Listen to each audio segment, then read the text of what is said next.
Ngiyabingelela abantwana benkosi. Sinenkinga entsha sha la ukutholakala abantu khona betshala imali bethi ba investor ngegama lokuthi baba umpofu othi aba investor. Ningavumi lokho, nibalekani kakhulu, angaze ngikwenze lokho. Abantu bafuna imali, kuthiwa abatshala imali bazothola imali enkulu, seziyalunga zenzani, angaze ngikwenze lokho.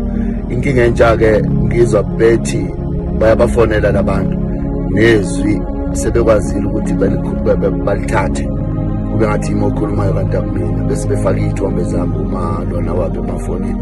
Bafethu ngicela ukukuchaza nohlabeni ulawule nisabalalise konke lokhu.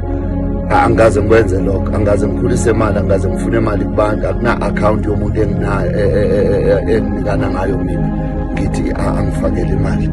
Angikwenzi inhlobo lokho. Bantu base-South Africa phaphamani, baphumile babi, badla ngegama lami, badla ngesithombe sami, badla ngey'nkulumo zami. Uma ngithi badla ngey'nkulumo zami-ke ufika umuntu aphendule la engikhuluma khona bese ethi hhayi thumela ngizokusiza, faka imali ngizokusiza. Angaze ngifakise umuntu imali bafowethu, phumile amaqola ama-scam wonke la.